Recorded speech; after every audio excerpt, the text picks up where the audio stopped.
বাড়িটা দিয়েছে মাছটা, এই 1.5 কিলো ওজনের মাছটা 140 টাকা করে কিলো দিয়েছে। নমস্কার বন্ধুরা, আপনারা কেমন আছেন? শুভ সকাল। আমার জ্যোৎস্না ইউটিউব চ্যানেলে আপনাদের সকলকে জানাই স্বাগত। বন্ধুরা, অন্যদিনের মতো কিন্তু আজকের একটা রান্নার ভিডিও নিয়ে চলে এসেছি আপনাদের সামনে। ভিডিওটি খুব খুশির ভিডিও। খোকার বাবা বাজার থেকে এত বড় মাছ নিয়ে এসেছে। এই মাছটা যা নিয়ে এসেছে বন্ধুরা, আমি খুব খুশি হয়েছি। একদম আমি খুশি হয়েছি, আমার খোকাও খুশি হয়েছে। বন্ধুরা দেখুন, এই মাছটার কিন্তু ওজন 1.5 কিলো। এটা কিন্তু 140 টাকা করে কিলো নিয়েছে। আমার খোকার বাবা বলছে, বাজারে গিয়েছে, বলছে যে দেখো আমার বাজারে যেয়ে কিন্তু এই মাছটা পছন্দ হয়েছে, কিন্তু ব্যাপারীরা কিন্তু অল্প দামে দেবে না। প্রথমে 160 টাকা বলেছে। তা আমার খোকার বাবা বলেছে নেবার মতো দাম বলো, নাইতে নেবো কীভাবে মাছটা। তা বলছে যে ঠিক আছে তাহলে 150 টাকা করে দাও। আমার খোকার বাবা সেখানে বলেছে না, 150 টাকা না, 140 টাকা করে হলে আমি মাছটা নেবো। কেননা যেহেতু 1.5 কিলো ওজন, ওই জন্য কিন্তু দেখুন বন্ধুরা, ওই জন্য কিন্তু সেই খোকার বাবার কথাই কিন্তু ব্যাপারীটা দিয়েছে মাছটা। এই 1.5 কিলো ওজনের মাছটা 140 টাকা করে কিলো দিয়েছে। তাহলে তো আপনারা বুঝতে পারছেন যে কতটা দাম হয়েছে মাছের। তা দেখুন বন্ধুরা, এই মাছটা যে আমি খোকার বাবা এনেছে, আমি এখনো কিন্তু কাটিনি। আমি জানছি আমার বন্ধুদের সঙ্গে শেয়ার করার পরে আমি মাছটা কাটবো।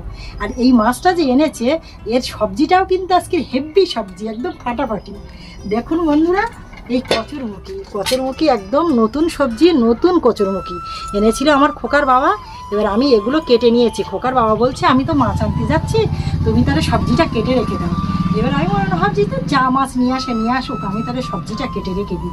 সত্যি কচুরমুখীর ভাগ্যিটা তো এতই ভালো যে এত বড় আমার খোকার বাবা মাছটা নিয়ে এসেছে, তা কী বলবো। কচুরমুখীটা আমি কেটে নিয়েছি। দেখুন বন্ধুরা, এতে এইটাই কিন্তু আবার আমি যেমন বলছি কচুরমুখী, অনেকেই কিন্তু বলে যে এটা কচু বলে, কচু রান্না করেছি, কিন্তু হিসেবে তো কচু না এটা। কেননা যেহেতু কচু বলতে গেলে মান কচু বোঝায়, ছোলা কচু বোঝায়, এইগুলো বলে কচু। তা অনেকেই সবাই তার সমান না বন্ধুরা। তা দেখুন বন্ধুরা, সব কিছু কিন্তু গুছিয়ে নিয়ে বসেছি রান্নাটা করতে।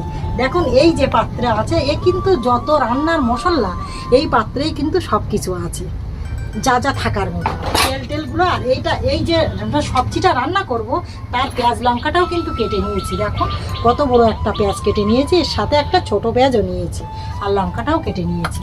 দেখুন বন্ধুরা, আমি কিন্তু অলরেডি কিন্তু জালটা ধরিয়ে দিয়েছি। এই উনুনটা কিন্তু ভাত দিয়েছি, আর এই উনুনে কিন্তু আমার সোনামার জন্য লবণ জল খুদ এতে দিয়েছি, এই হাঁড়িটা দিয়েছি। আপনারা তো জানেন যে প্রতিদিন কিন্তু আমার সোনামার জন্য খুদটা মাস্ট রাঁধতেই হবে। না আমার খাওয়া, আমাদের বাড়ির ফ্যামিলির খাওয়া বন্ধ যাক, কিন্তু আমার সোনামার খাওয়া বন্ধ দিলে হবে না। ওই জন্য মনে মনে চিন্তা করছি যে সকালবেলা যে রান্নার কিছুই ছিল না আয়োজন, আপনাদের সঙ্গে বলবো কি, খুবই টেনশান হচ্ছে যে রান্না করব কি। আপনারা তো বুঝতেই পারছেন। আর রান্নার যদি কিছু না থাকে জোগাড়, তাহলে যে রান্না করবে তার কিন্তু একটা মাথায় হেডেক থাকে যে কি রান্না করব আজকে। তা দেখা যাচ্ছে কি রান্না করবো চিন্তা করতে করতে যে বড় সাইজের মাছটা এসে গিয়েছে। এইটাই কিন্তু খুব খুশি হয়েছি আমি। এই মাছটা কিন্তু কাটবো অবশ্য। দেখুন বন্ধুরা, আপনারা তো জানেন যে আমরা 3 জন কিন্তু ফ্যামিলি, আমার খোকার বাবা, খোকা আর আমি। যেহেতু আমরা 3 জন মানুষ, তাহলে এত বড় মাছ কিন্তু একদিনই খাওয়া সম্ভব না। এই মাছটা কিন্তু আমি কাটবো, কেটে কিন্তু হাফ মাছ রান্না করব, আর হাফ মাছ কিন্তু আমি ফ্রিজের ভিতরে রেখে দেবো। তা দেখুন বন্ধুরা, এই মাছটা দিয়ে এই সবজিটা রান্না করবো আজকের, একদম শর্টকাটে রান্না। আর এই মাছের পেটে কিন্তু অনেকটা তেল আছে। তেলটা কিন্তু নিয়ে আমি একদম শুকনো লঙ্কা দিয়ে একদম তেলটা হেভি করে কিন্তু মাছের তেল কাটাবো আমি। ওই জন্য কিন্তু আমি কোনো আর সবজি কেটে নিইনি, সবজি আছে কিন্তু কেটে নিইনি। তো দেখুন বন্ধুরা, মেলা কিছু তাহলে আপনাদের সঙ্গে বলবো না।